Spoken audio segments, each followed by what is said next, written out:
Olá, meus amigos, boa noite, espero que estejam todos bem. Eu sou Filomena Carreira do Sem Fronteiras. Eu acredito que a maioria já me conheça. Quem não me conhece está me conhecendo agora. Filomena Carreira do Sem Fronteiras. Este canal que, por norma, recebe a todos muito bem. Sejam todos muito bem-vindos. Eu não ia fazer um vídeo, porque eu já fiz um vídeo hoje, não é? Falando sobre Moçambique e o casal Mangenas. Por sinal, agradeço a todos os amigos que vieram aqui parabenizar, falar sobre o casal, que ficaram até contentes com as notícias do casal Mangenas. E nós ficamos contentes porque simplesmente escutamos que o casal Mangenas está um pouco melhor, não é? Que ouviram a voz da mãe e ficaram contentes. Nós começamos a nos contentar com tão pouco, não é verdade? Então, estava eu vendo vídeos, estava eu navegando na internet e vi um vídeo.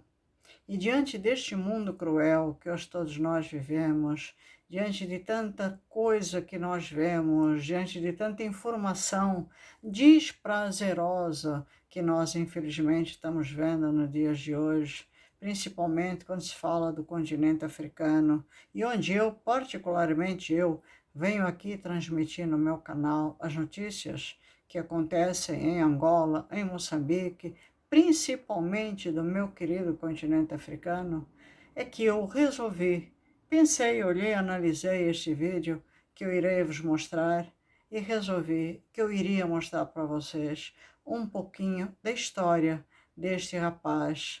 No fundo, ele é um rapaz, deve ter os seus 40 e poucos anos, 50 anos, e que está atravessando um momento muito difícil.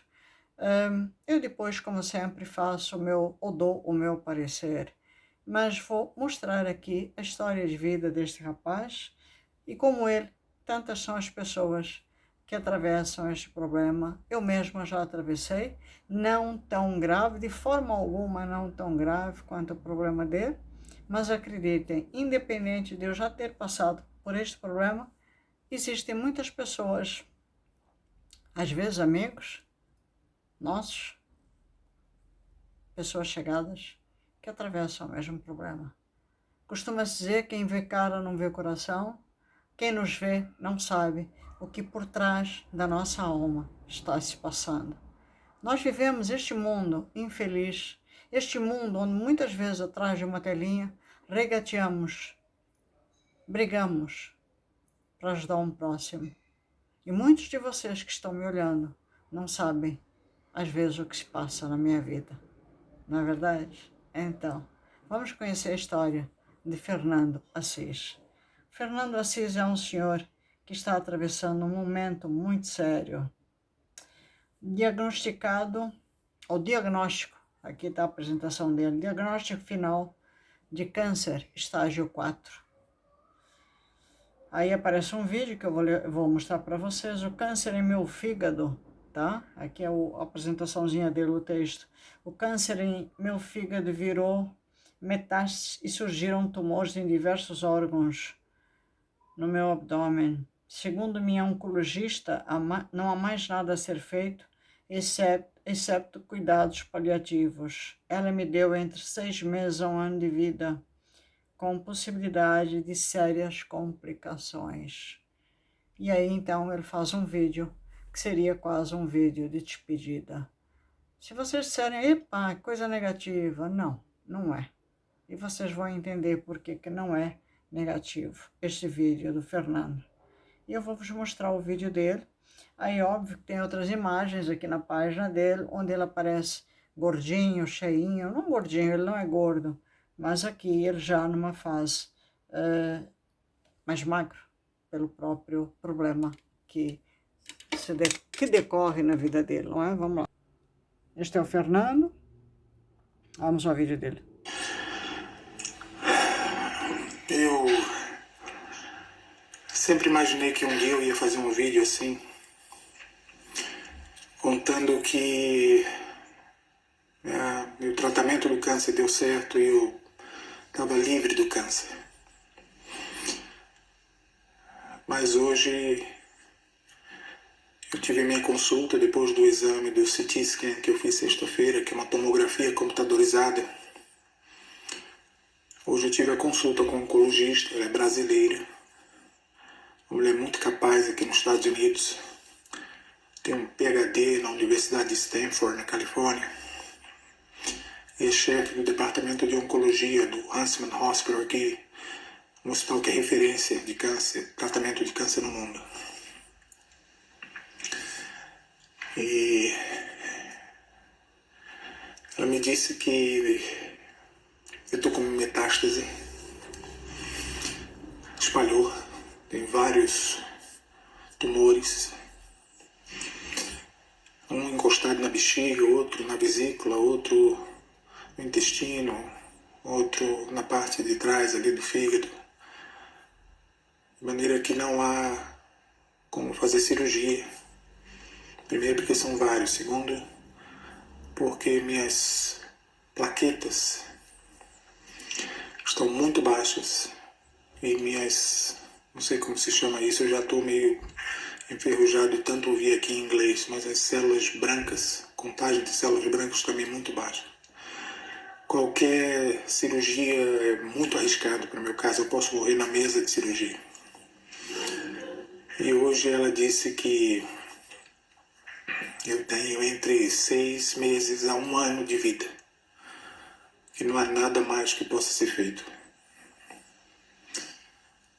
Que uma quimioterapia agressiva poderia me matar com muita brevidade, porque eu posso ter reações muito sérias. Um dos tumores está colado numa das paredes do intestino. Ele já está, segundo o que ela mostrou, como uma bola de golfe. E ele pode romper essa parede a qualquer momento. Se isso acontecer, vai haver vazamento da parte de excrementos. E eu tenho uma infecção generalizada e posso falecer em horas. Eu tenho uma situação agora muito séria. Eu tenho apenas um tratamento paliativo para esperar, como ela disse, a natureza. Ela falou, ela chegou a usar o termo bem brasileiro, né? O que nós podemos fazer agora é empurrar com a barriga o máximo que a gente puder. E até perguntou para mim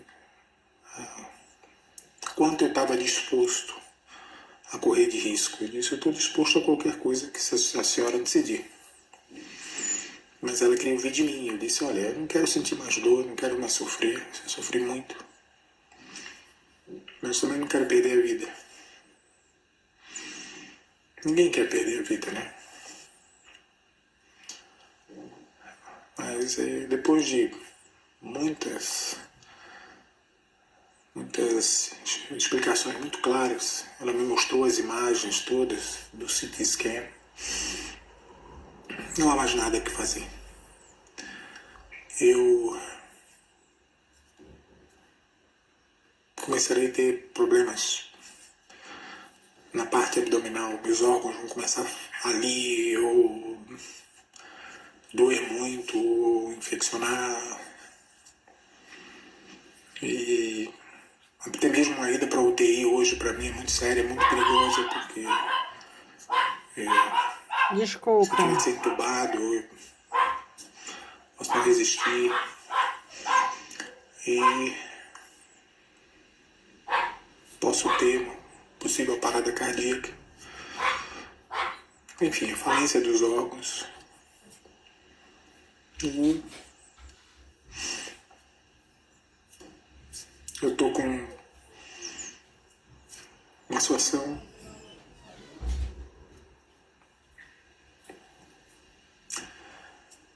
que a gente só aceita a vontade de Deus. Eu ontem à noite estava orando no chuveiro, chorando e orando, como sempre faço.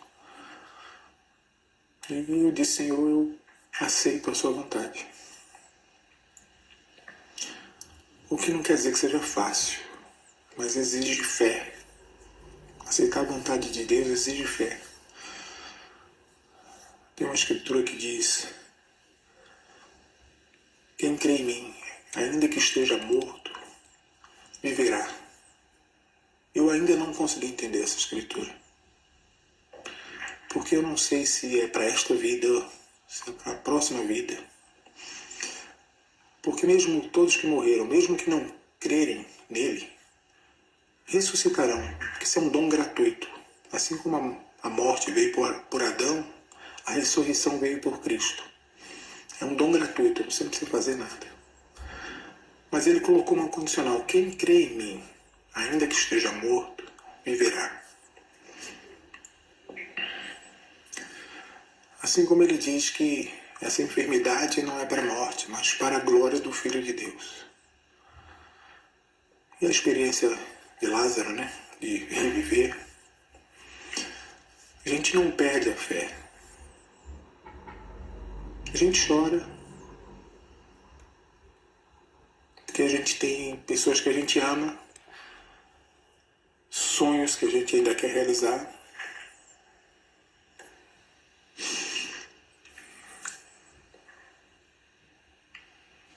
Eu ainda queria ser avô. Parece que não vai dar mais tempo. Queria muito ser avô.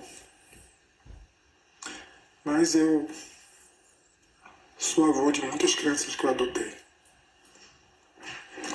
Muitas que eu amo muito. Particularmente o Fernando, com quem eu estive semana passada. Quase como uma despedida, sem saber. A Lília, que é um anjo na minha vida, desde quando eu a conheci com 1 aninho, agora ela tem 7. Tantas crianças que eu amo. A Antonella, que está no México. O JJ, que está aqui em Utah, já é uma adolescente. A Sofia, que está em Campinas, perdeu o pai dela por câncer. E me adotou como padrinho. Me convidou para dançar com ela a sua valsa de 15 anos. No dia 22 de maio de 2027. Em Campinas. Ela me convidou e disse que isso vai acontecer. A Heleninha, que está lá no Paraná. E tantas crianças que eu conheço. Não dá para listar o nome. Eu amo muitas crianças. É o meu defeito. Eu vim com esse defeito de fábrica. Eu amo muito essas crianças. Eu sinto muita falta. Além dos meus 4 filhos. Com quem a minha vida foi voltada a eles. Tudo, absolutamente tudo. Eu nunca fiquei longe deles nem um minuto. Nem consegui deixá-los quando houve o divórcio meu e da mãe deles. Eu fiquei com todos os 4 comigo. Hoje à noite eles estão vindo aqui em casa. E nós vamos conversar sobre esse assunto. Quando eu tiver postado esse vídeo, eu já terei conversado com eles, porque eu não quero que eles tomem conhecimento por meio das redes sociais. E eu só posto isso nas redes sociais por uma razão única. Tenho muitos amigos, muitas pessoas que oram por mim, que mandam mensagens. Eu me sinto no dever de dar uma satisfação a essas pessoas e compartilhar isso. Para algumas pessoas é mais difícil, eu sei. Para muita gente é difícil contar uma situação dessa. Para mim não é. Para mim é conversando que eu me sinto melhor. É falando abertamente, sem esconder nada. Eu não quero que nem me escondam nada. Eu hoje soube tudo, com detalhes da médica, e nem escondo nada de ninguém. Minha mãe está com quase 83 anos e meu pai está com quase 90. Eles sabem tudo. Minha mãe hoje à noite saberá. É duro? Muito duro para ela. Mas ela é como eu, ela prefere saber as coisas do que alguém está escondendo dela. Eu também sou assim, eu prefiro saber tudo. Dos meus filhos, das pessoas que eu amo, meus amigos. E meus filhos hoje têm que tomar algumas decisões a pedido da médica. Eu tenho que expressar para eles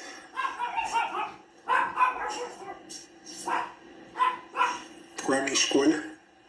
Caso meu coração pare, qual é a minha escolha? Caso eu tenha que ser entubado, qual é a minha escolha?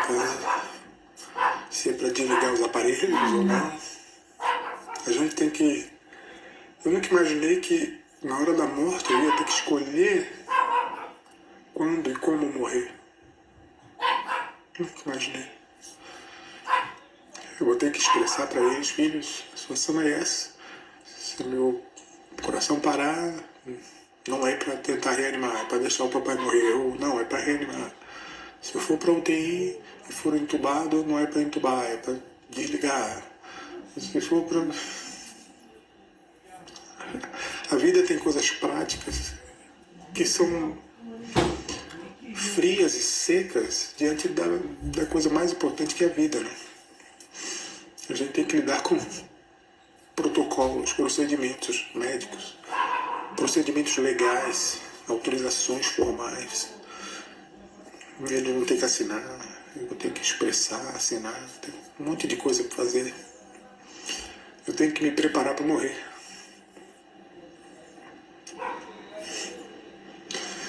Você já imaginou? Alguém tem que se preparar para morrer? Tem que combinar com as pessoas como é que quer morrer. Eu tenho que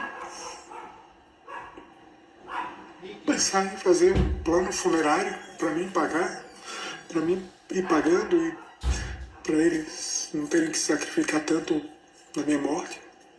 Eu tenho que me preparar para isso. Eu tenho que me preparar sobre tudo. Como é que eu vou deixar isso aqui? Eu vou ter que preparar a minha morte. Eu já preparei o nascimento dos meus filhos. Felizmente, aparentemente, pelo menos até agora, eu nunca perdi um filho. Não sei se eu suportaria. Eu tenho uma amiga que perdeu um filho e ela sabe quem é ela. É uma amiga que eu mais admiro, assim, no meu mundo hoje atual, sabe? No meu ciclo atual de amigos. Eu vou preparar a minha morte. Vou preparar a burocracia da minha morte. Isso é tão inacreditável que eu chego ao ponto da gente pensar que isso é temporário, que amanhã alguém vai dizer: não é nada disso não, era só um teste. Mas não é um teste. É um teste de fé. É um teste de fé. Não é à toa que meu nome começa por fé. Fernando, né? F-E, fé. Só não tem o acento, mas eu acho que eu deveria botar um acento. Fernando. Fé. Porque a minha vida sempre foi a base de fé. Com erros, com acertos, com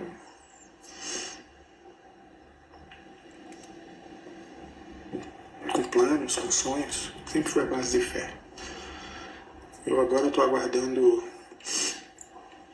a confirmação da Receita Federal Americana do pedido de uma non-profit, uma NGO, uma organização não governamental chamada CHILD. Ao invés da letra I, o número 1 no meio, ao invés da letra I. Né? Ainda é meu sonho poder ajudar crianças e pais que são vítimas de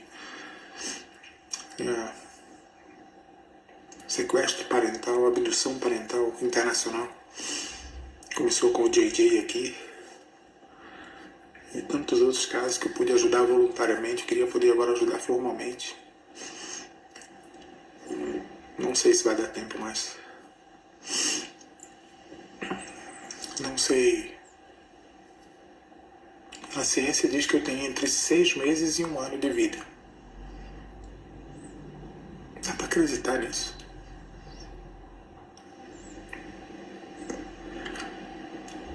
Deus diz que Ele tem o poder sobre a vida e a morte. E Ele sabe quando. Desculpa aqui, estou chorando muito. Eu estou chorando por dentro para tentar manter aquilo que é muito importante, a fé em Deus. e fortalecer os que vão ficar fracos com essa notícia. Eu espero que eu aprenda mais uma coisa, ou pelo menos a última coisa nesta vida,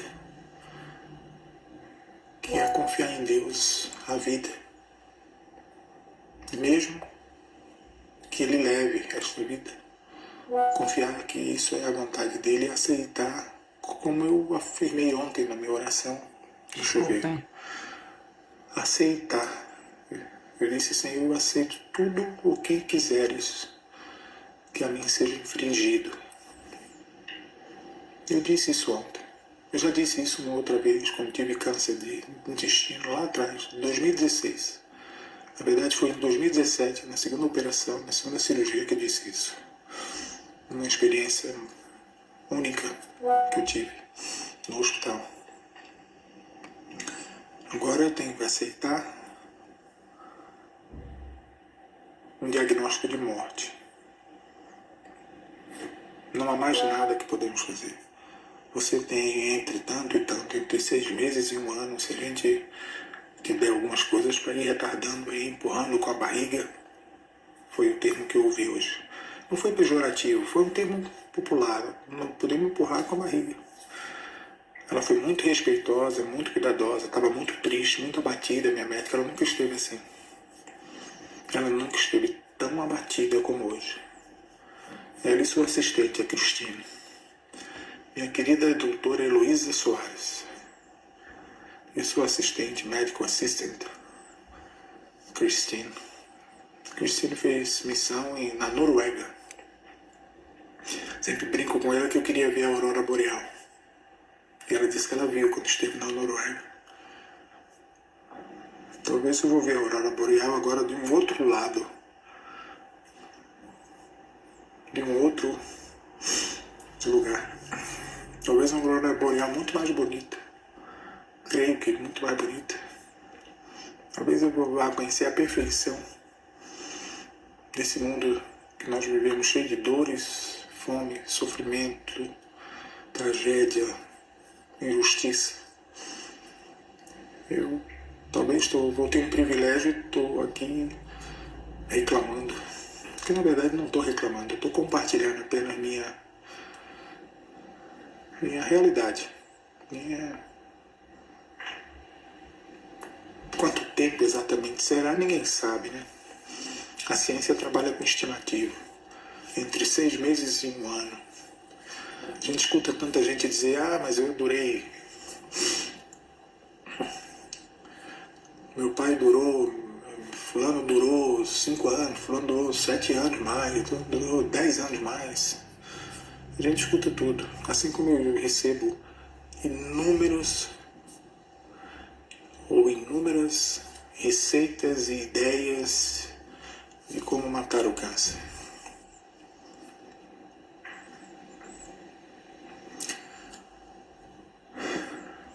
É isso que eu tinha para compartilhar.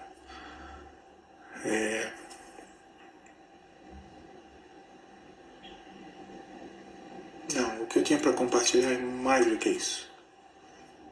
Não importa o que aconteça com a nossa vida. Nós temos que confiar em Deus, aceitar a vontade dEle, de maneira humilde, mansa e passiva. Seja qual for a vontade, até mesmo a morte. Porque o nascimento, que traz muita alegria, é o início dessa jornada terrena. Mas todos nós queremos chegar no céu. Para isso é preciso passar. Por isso que em inglês, né? Pass away. Você passa. É uma passagem, né? Para muitas religiões, as pessoas falam uma passagem. Especialmente os espíritas falam da passagem. Como é que eles chamam? Desencarnou, né? Enfim, cada um tem uma forma de expressar e faz parte. A gente quer chegar no céu, mas a gente não quer pagar o preço. É igual os milagres, né? Todo mundo quer um milagre, mas ninguém quer passar pela provação. E não existe um milagre se não houve uma provação anterior. Porque o milagre, ele vem para solucionar uma provação, uma dor, um sofrimento. uma inquietação, uma insegurança, etc. É por isso que a gente aceita com fé. Obrigado. Aceite minha gratidão por sua oração. E continuamos orando a Deus para que prevaleça como deve ser e não será diferente. Prevaleça sempre a vontade do Senhor a despeito do nosso desejo, a despeito do nosso sentimento. A gente aceita a vontade do Senhor, incluindo que Ele nos tire dessa vida. Seja da forma como for, com dor, com sofrimento, sem dor. Tem gente que falece porque falece dormindo, né? Tem gente que falece numa cama, tomando morfina para suportar. Eu não tenho escolha, e ainda não tendo, mesmo que tivesse, eu prefiro que seja a vontade do Senhor. Essa é a melhor. Muito obrigado. Isso aí, minha gente. Eu achei que seria interessante mostrar este vídeo. Eu, quando vi o vídeo do Fernando, eu chorei. Eu tive que me recompor um pouquinho para depois dar um tempo para depois mostrar para vocês. Eu tô com este cabelo aqui, né? Vocês me veem sempre com o cabelo muito batido e agora tomei banho e ele arma, né? Bom, mas não estou me preocupando tanto com o visual. Quando eu vi este vídeo, eu pensei em tudo da vida. Na minha família, a doença que mais ataca a minha família é o câncer. O meu pai também teve câncer e também foi um prazo de 6 meses. Quando eu vi o vídeo de Fernando, este rapaz, eu logo lembrei do meu pai. O meu pai faleceu com 51 anos. Nós tínhamos acabado de chegar ao Brasil. Meu pai chegou um pouco depois. Meu pai não veio junto comigo, com a minha mãe, com meu irmão. Meu pai chegou um pouco depois. Meu pai ficou em Angola, porque meu pai não quis largar as coisas em Angola. Não quis largar as coisas para os homens da dita liberdade. Eu hoje, ao falar num vídeo e também no que vai ou que irá amanhã ao ar, que vocês irão ver, meu pai foi um dos homens que, ao sair de Angola, ou antes de sair de Angola, quando despachou a família, disse: eu não vou largar as minhas coisas em Angola. A casa onde a minha mãe vive, no Brasil, e o meu irmão, é tudo de Angola. É tudo do tempo em que eu nasci. Tudo. As minhas referências, que quando eu falo com a minha mãe e com o meu irmão, ao olhar aquele apartamento, é tudo da época, de quando eu era menina. A casa da minha mãe, tudo que eu tenho de referências, continua ou continuou viajando com eles. Está no Brasil. Mudou, vamos dizer, só que o externo, o apartamento, o interior, está tudo lá. Meu pai já não era a primeira vez que estava refazendo a vida dele.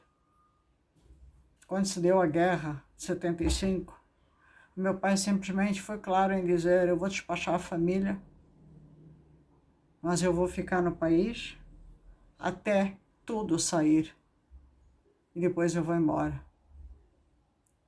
Quando meu pai chegou ao Brasil, meu pai chegou bem magrinho, bem magrinho, bem magrinho. Ninguém o reconhecia. Eu não sei se foi um ano e pouco, 2 anos, também não sei se depois de ver este vídeo eu estou capacitada neste momento para falar quando meu pai começou a dar sinal de indisposição, dor de estômago, enjoo, mal-estar. Eu lembro que eu estava casada e foi já casada que eu comecei a ver esse mal-estar do meu pai acontecer. Eu já tinha 2 filhinhos pequenininhos, porque eu casei e logo a seguir já tive um filho atrás do outro. Acho que o processo angolano começou a entrar em ação, né? E os meus 2 filhos mais velhos têm diferença de um para o outro de 11 meses, não chega a 1 ano. E o meu filho era bem pequenininho, meu filho do meio. E bem pequenininho, ele não tinha nem 1 aninho. Quando eu vejo meu pai passar mal, ele tinha 50 anos. 50 anos, jovem. E de repente, para resumir, meu pai é internado, achando que tinha ou que era um problema de úlcera. Úlcera é uma coisa simples de tratar. E o meu pai já não saiu mais do hospital.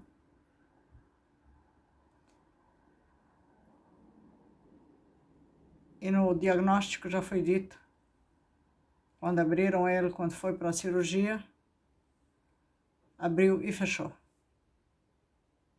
Porque tinha um câncer no pâncreas e já com metástase. 6 meses de vida. E nessas horas, minha gente, nessas horas, você para, simplesmente para. E a primeira coisa que você pensa é: o que é vida? O que você fez com a tua vida? O que você está fazendo com a tua vida? E o que é realmente a vida?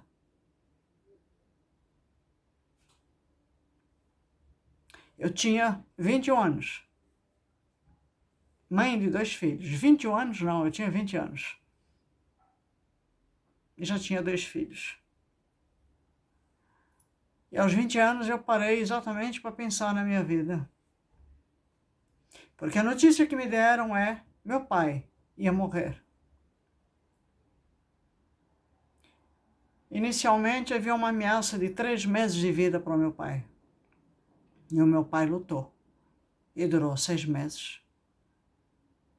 Ao ver este vídeo, ao ter na família vários casos de câncer, eu, tendo sido também uma paciente de câncer, porque já tive 5,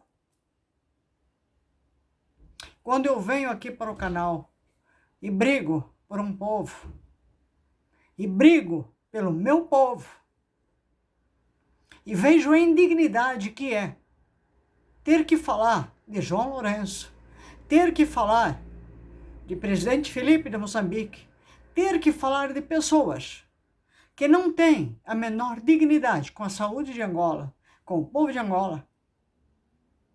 Como eu disse hoje, e como eu acho que disse também no vídeo que vai sair amanhã, que eu até me engano de tantos vídeos que a gente vai fazendo, a minha saúde tem que prevalecer. Porque quando a gente faz vídeos na luta por um povo, e a gente se exalta, a gente chega até o ponto de falar palavrão, não são eles, presidenciáveis, ministros, que ficam mal.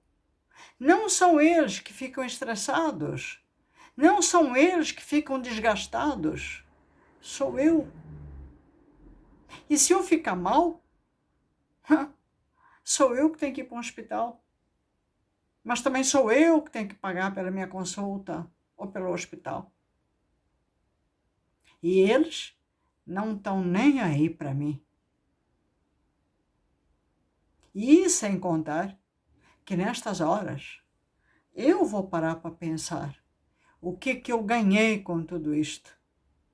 O que eu lucrei com tudo isto. Se vocês analisaram a história deste rapaz, Fernando, ele também era missionário. Era não, pelo amor de Deus, é. Eu conheci a história dele hoje. Aí fica a pergunta, será que também era uma missão conhecer a história dele? Será que esta atração que eu sempre tive pelo lado humanitário também me atrai a estas histórias? Eu estava navegando. Ele também faz. Ele mora nos Estados Unidos e ele também faz o bem, ajudando principalmente crianças e adolescentes. Tanto é que ele chega a um certo ponto que ele questiona se de voluntário ele pode ser formalmente, né, uma pessoa a ajudar numa outra área. E aí ele pergunta se ele vai ter tempo. É impressionante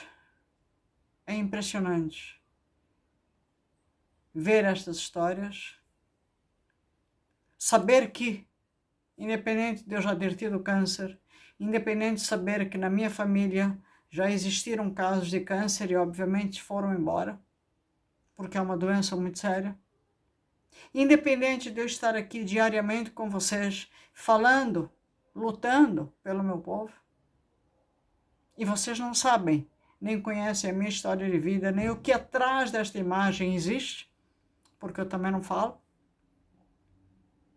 porque eu sou uma mulher como qualquer outra, mas tenho uma história, tenho problemas como qualquer ser humano. O que eu quero passar com este vídeo deste rapaz, a quem desejei toda a sorte do mundo, porque se existe uma fé, se existe uma religião, não é que exista um milagre, mas existe acima de tudo uma força maior que nós devemos acreditar. E foi isso que eu desejei ao Fernando. Acredite nessa força maior. Porque é isso que eu desejo a todos aqueles que eu quero muito bem. Que acreditemos nessa força maior, nessa esperança maior.